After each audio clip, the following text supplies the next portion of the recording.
Well, hello, that's me again. Today is April 29th, 2025. It is Tuesday, I believe. And what you see in the beginning, in the opening video of this post of mine, is the military airport or airstrip, if you wish, in Cherkasy.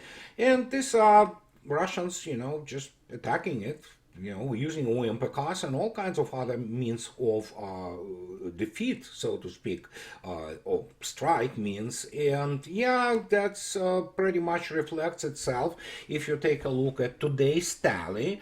Look at this. This is for today. We have, there is another aircraft which is checked in the box, and as you can see yourself, the slaughter, if you wish, continues, and it will continue for a long time, as long as Russia will have to achieve its military political objectives in Ukraine. And that brings us to the essentially SitRepish type mode, if you wish, of my explanation today, because as I already stated many times, I found myself in a very unfamiliar territory of being a political commentator or geopolitical commentator, if you wish, and sometimes, even discussing issues which are purely political without the any exposition, if you wish, or expose for that matter, of the military affairs. But here we are. We have this situation unfolding in the United States, which is, of course, we have to go with Mr. Trump. And what can I say? Before we go, though, Mr. Trump, we have to go to Mr. Peskov, pardon me. That's what I needed to say in the beginning. So this is what Mr. Peskov yesterday speaks about. And yes, the hysteria in the Western media, and especially with the clowns such as Mr. Kellogg, who tries to, again, pretend that he decides something, while in reality he is being undermining Trump, classic Trump, administration efforts, for whatever Trump administration effort is applying those efforts, rather, to achieve a ceasefire they want. So Kremlin warns of media disinformation on Ukraine talks, commenting on recent reports in the press about a U.S. peace proposal. Dmitry Peskov has said most of them are not true. And he is absolutely correct. This is what I'm trying to also push this thing. And I'm not working for Kremlin. Nobody pays me money for that. So, but yes, speaking to Russian reporters, Peskov stated that while an enormous number of publications have written stories on the peace process, it is a rare occasion if such reports and when such reports correspond to reality. You want to know the culprits? Absolutely. All establishment media across the Western world, especially British and especially American ones. So it is only possible if those negotiations in a closed, discreet mode. The Kremlin representative added. And he is said that, commenting on the current state of Russia-US relations, Peskov said that Moscow and Washington have first of all unblocked bilateral relations, which is true. Dialogue has gotten underway, which is in and of itself undoubtedly an achievement, which is absolutely correct. That this thing didn't happen, obviously, while, Biden administration was running the show. So, and he stated again and again, anonymous claims should be evaluated with utmost caution. By the same token, the search for a peaceful resolution must not be conducted publicly. He is absolutely correct. And I cannot emphasize enough why it is important, because practically what we have right now, what we all are living through, is nothing more than non-stop operational influence by the only thing which combined West is capable of anymore: BS. I mean, verbiage, all kinds of the words, semantics, all kinds of the spin. That's the only thing they are capable of. They are not capable of running the country. They are not capable of achieving economic or military or scientific successes anymore in such volumes that everybody says, oh, look at the West, they are doing great. No, everything is reduced to the BS. I mean, the words, wordings. And so, as the result, we have Mr. Trump. Mr. Trump, you know what, it's difficult for me to really assess this anymore without really laughing, actually, But we have the issue of Atlantic. And it's not only Atlantic, it was republished pretty much all over the American media, including allegedly conservative ones, and it says that I run the country and the world. That's what Mr. Trump believes. He's invincible. So, and this was the interview to Atlantic, and, I have no actually words to comment on that, because this is just beyond. He is not running the country yet. Maybe already he's not running the country. And what we see in terms of the world, well, how to say it? Here's Mr. Trump. Here's Mr. Trump saying that Ukraine could be crushed very shortly. Well, we know this. It already has been crushed, and we'll talk about this shortly. But the US president has claimed he is saving that nation by trying to mediate between Moscow and Kiev. First, people have to understand, United States cannot be a mediator in here. They are not mediator. United States is the party to the conflict, and United States is initiator together with Europe of this conflict. And so whenever Mr. Trump claims that he is somehow innocent bystander prior to Biden administration screwing it all up, please visit my friends and our friend Larry Johnson's blog, and he describes in very tiny detail how Mr. Trump was the one who rearmed and reformed Ukrainian armed forces and prepared Ukraine for the war against Russia. So whenever Trump says that he is trying to save the nation, he's trying to save actually what he started in many respects. Even Obama administration wasn't as energetic, if you wish, trying to do what Mr. Trump did during his first term.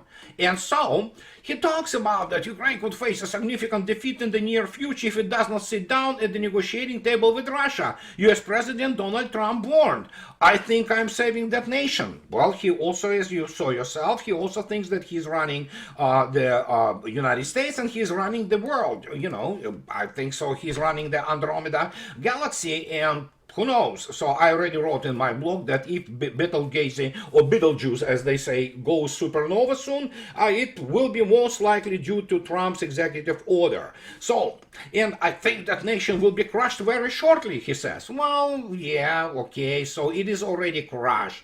And if he doesn't understand what is going on, if you take a look at Mr. Lavrov in Brazil arriving to the summit of BRICS, you can see yourself actually the license plates on those cars read Russia rules, and he is in many respects correct. And before we go further in terms of the negotiations and all this hustle which Mr. Trump is part of, you have to take a look at what Russians did in terms of liberating, for example, of Kamenka. The Kamenka is the already Kharkov Oblast, very large village. And if you take a look attentively at this diagonal line, this is the diagonal line which is the shortest distance from the border between Kharkov and Donetsk Oblast. And if you take a look even at the shortest line, it's still, you look at something like on the order of 6 miles. So Russians already deep in Kharkov Oblast, and they're moving westward. And if you take a look also at our friend Marat Khairulin's map from 2 days ago, you can see yourself that Russians are at Yunakovka essentially in Sumy Oblast, and yes, there is a massive movement actually to the west there too, and when you put that together there, especially together with the news that Russians are now operating on the right bank of Dnieper at Kherson, in Kherson Oblast, that tells you something that what is going on there. And so Mr. Trump gets more desperate, as do most of the European leaders, which, by the way, decided for some reason not to attend the Victory Day in Kiev. Who knows? But Russians already, as you know, Mr. Putin offered the 3-day ceasefire for celebration of the 80th anniversary of the defeating of Nazi, well, not just Nazi Germany. In Europe, it's pretty much a sad affair, because essentially the May 9th defeat of the Axis forces was defeat of Europe. So we know that Ukraine, they already stated, they will not abide by this ceasefire. But so let's take a look then how it is all interpreted. You know, I told you, I for some reason have to constantly comment on the political side of the matter. And if we talk about Mr. Lavrov speaking in Brazil, here's Mr. Lavrov giving the interview yesterday to O Globo, which is the Brazilian newspaper. And as you can see yourself, Lavrov called a prerequisite for a settlement in Ukraine. Settlement, you see? Make no mistake, there are negotiations and there are settlement. What is the settlement? Well, what can I say? This settlement is essentially repetition of what Russians did and put forward in December 2021. The imperative is international recognition of the Russian affiliation of Crimea, Sevastopol, the Donetsk People's Republic, the Lugansk People's Republic, the Kherson region, and Zaporozhye, Lavrov stressed. All obligations of Kyiv must be legally enshrined, have support mechanism, and be indefinite. So, he also said, we proceed from the fact that Kyiv's non-accession to NATO is confirmation of its neutral and non-aligned status in accordance with the declaration of the state sovereignty of Ukraine in 1990s is one of the two foundations for the final settlement of Ukrainian crisis that meets the interest of Russia's security. The second is to overcome the consequences of the rule of neo-Nazi regime, supported, obviously, by combined West, formed as the result of the putsch in February 2014, including its actions to legislatively and physically exterminate everything Russian: the language, the media, culture, traditions, canonical orthodoxy. The agenda includes the task of demilitarizing and denazifying Ukraine, lifting sanctions, lawsuits, and arrest warrants, and returning Russian assets frozen in the West. You can call it peremptory, or you can call it whatever you want, but essentially their fundamental prerequisites of settlement, make no mistake, settlement could actually expand itself, but this is the foundation. You cannot just break away from it. So, and yeah, this is not the thing which combined West can accept. Everybody knows that, and everybody knows that Trump cannot accept it either. So, and that's what we have. We have those maneuvering all over the place.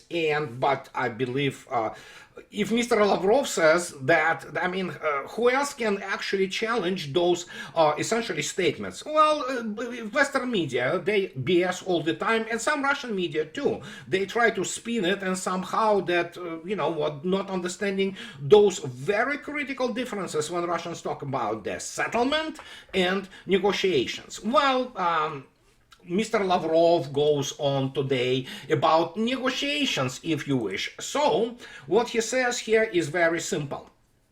Lavrov called Putin's truce proposal the beginning of direct negotiations. He says, sure, Russia was always on the record saying, yeah, we're ready to talk without any preconditions, but he says that Vladimir Putin's proposal for a truce on Victory Day is the beginning of direct negotiations with Kiev without preconditions, Foreign Minister Sergei Lavrov said. Key points: there's no possibility of honest monitoring of compliance with the long truce in Ukraine. Bang, so there you go. it immediately kills it. And of course, our proposal, which President Putin voiced, is the start of direct negotiations without preconditions. A truce for 30 days, which Ukraine demands in this situation, is considered a precondition. So it is a no-go. Why do they want this 30-day precondition? Well, because Mr. Kellogg and this bunch of the neocons, they are American generals and American military who have no clue what real war is. And they think that within 30 days, when the ceasefire or truce, so to speak, will be imposed on Russians, which it will not be, they somehow will be able to reconstitute whatever is the, armed forces of Ukraine. Oh, well, I have news for you. Now they will be drafting everybody. Like everybody. If you're 70 years old and you can walk, you are drafted. If you are 16 years old, you will be drafted. So, and that's what they think. Well, obviously, Mr. Kellogg and this London strategist, quote unquote, they are not very smart people militarily, as I already stated many times. And Mr. Kellogg obviously has the issues with mathematics, which is understandable. He's an American general. And so the fact that he still continues to push this BS and idiotic numbers of the losses tells you everything you need to know about those people. They are, they have an agenda, and much of that agenda is based on them being incompetent. Mr. Kellogg is incompetent in terms of war. Nobody cares what kind of division he commanded, because United States Army never faced a real war since, well, Vietnam pretty much. I mean, and even then there was nothing like what is happening right now in Ukraine. And so when you put this together and you look at this from the just common sense point of view, you have to basically come to the conclusion that Mr. Trump, for all Mr. Peskov's statements, Mr. Trump still doesn't understand completely the situation. And I want to stress again: go to our common friend Larry Johnson and look up his blog. He shows you what was happening to the armed forces of Ukraine during Trump administration. I stress it. I reiterate it. It is extremely important. And what can I say? I mean, when he says that it is Biden's war, well, not quite, actually. It is Trump's war in many respects. He is the guy who initiated all that. So will he be able to face up to the reality? Again, you know what? The Colonel Douglas McGregor says that it's already Trump's war. I'm beginning to lean towards this, that, yeah, it's becoming his war. And some people say, and I understand, people love talk politics and all those, already established rigid structures, ideological structures that, oh yeah, he's on the service on the corporate America. Well, he is, obviously, we know that. And he obviously has the donor class, which, bankrolled his campaign, as it is the case with anybody in the United States, those who run for any kind of office. The problem is, it's not just that. Trump could, and he still can, being POTUS, President of the United States, and being the man with the real serious popular support, stop it all.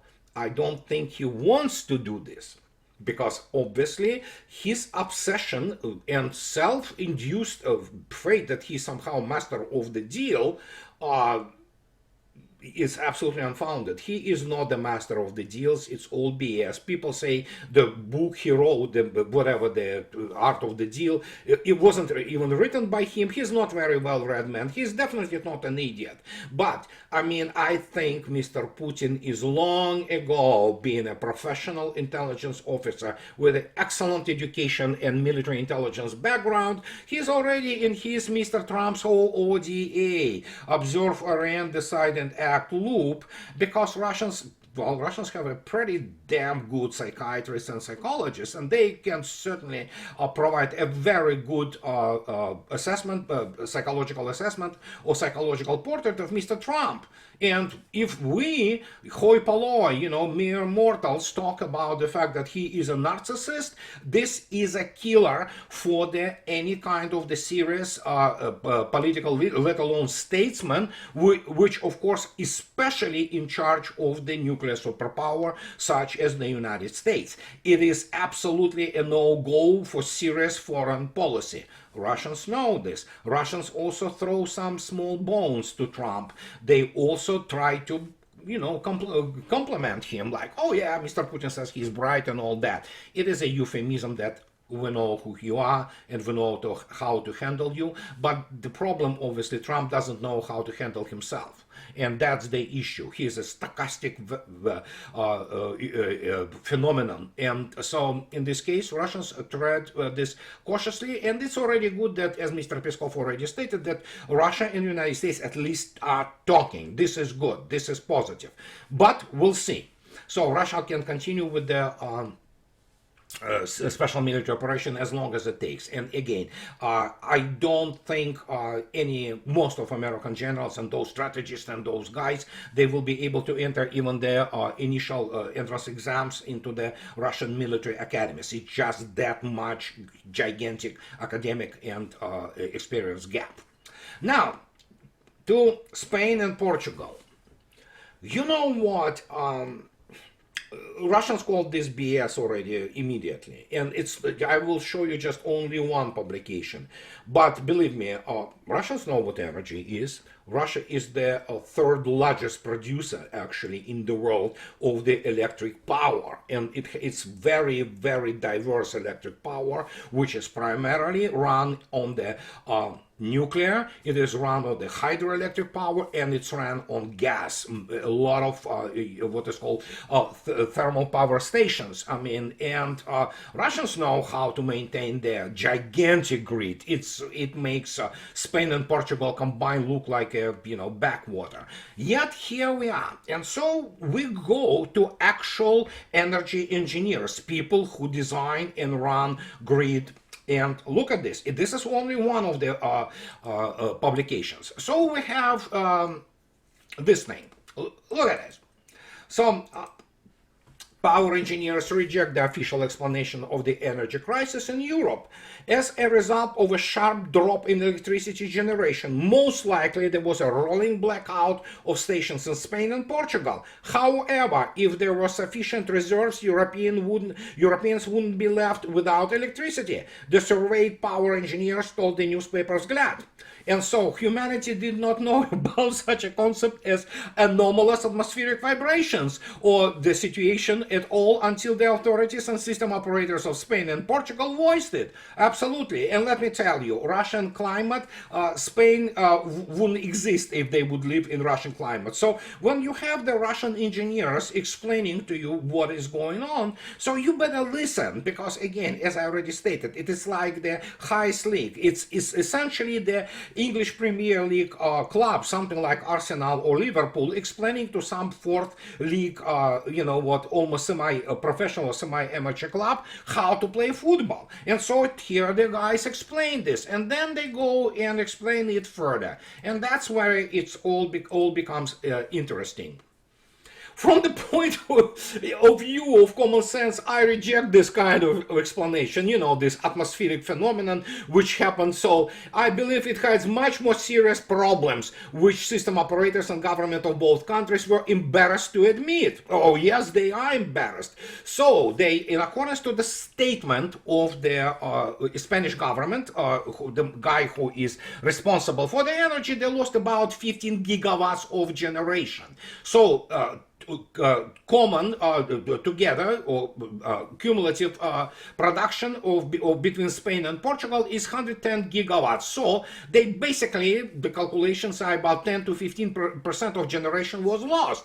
At the same time, you need to understand that in reality, not all installed capacity is used. There is a power reserve which saves the right time in such at the right time in such situations. Absolutely, that is why you have those smart grids or grids where you can switch things before. And yes, reserve power. Exactly. If you look at any kind serious energy producing country, they do have reserves of power, be them nuclear power stations or what have you, hydroelectric dams. They sometimes do not operate all of their turbines, but they are ready to go immediately in the short notice. Or they it's a whole science. It requires a lot of physics, mathematics, and engineering engineering to understand how it all operates. That is why you go out and become the power engineer. So, but here is the explanation, which of course it's Europe. According to an expert, Portugal and Spain recently proudly reported that their combined energy system received about 60% of generation exclusively from solar, and this is indeed a very high percentage. However, in reality, this wouldn't be a source of pride if the national energy system of these two countries ensured sustainability. As it has been shown, it doesn't have sustainability. Now, for people in the conspiracy theory realm, and I want to immediately address this. Could somebody have attacked the grid? Well, possible. I mean, make no mistake, there are many people who would love to do that.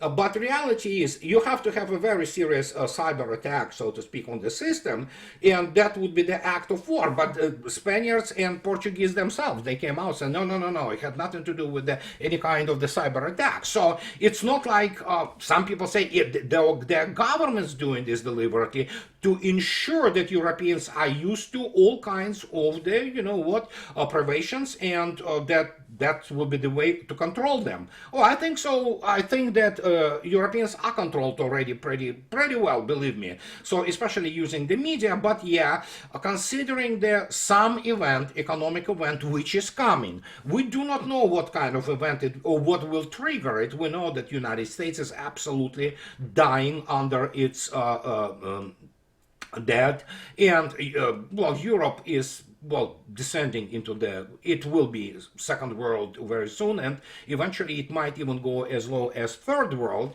But we cannot deny the possibility that somebody does those experimentations, but which are social. But most likely, the cause of all that is simple. It's this green agenda. This is a bunch of the imbeciles which came to power. If you look attentively in Europe, the European elites, they are ideologically brainwashed, and they're ready to go and kill their own nations just to prove their ideological points, among which is, of course, green energy, which is a complete myth. It's complete BS, which has no real scientific and engineering foundation for it, and could be used only as the niche thing, and including, maybe some reserve power, which, by the way, you cannot, you have to, that's a whole other story in terms of what diodes are and what is the straightening of the current is and the power, but you have to have a reserve. You have to have a reserve which you will be able to switch and channel to whatever is happening, especially when you lose like between 10 and 15% of the power generation, and especially when you're already on the brink and you cannot supply everybody. But this is exactly what it is becoming. And you don't have energy, you are not powerful civilization. Russians just sit and look at this with this smirk, if you wish. And so nothing could be done about it other than the change of the political course, which is impossible in Europe. Europeans will continue to elect the same old people, and they will continue to kill Europe. So unless something really drastic happens there, I don't know. And but you know what? Peter Hitchens, actually, the brother of the deceased Christopher Hitchens. Christopher Hitchens was a liberal interventionist. He was essentially neocon. Peter Hitchens wrote a wonderful piece in Daily Mail, which is like surprising.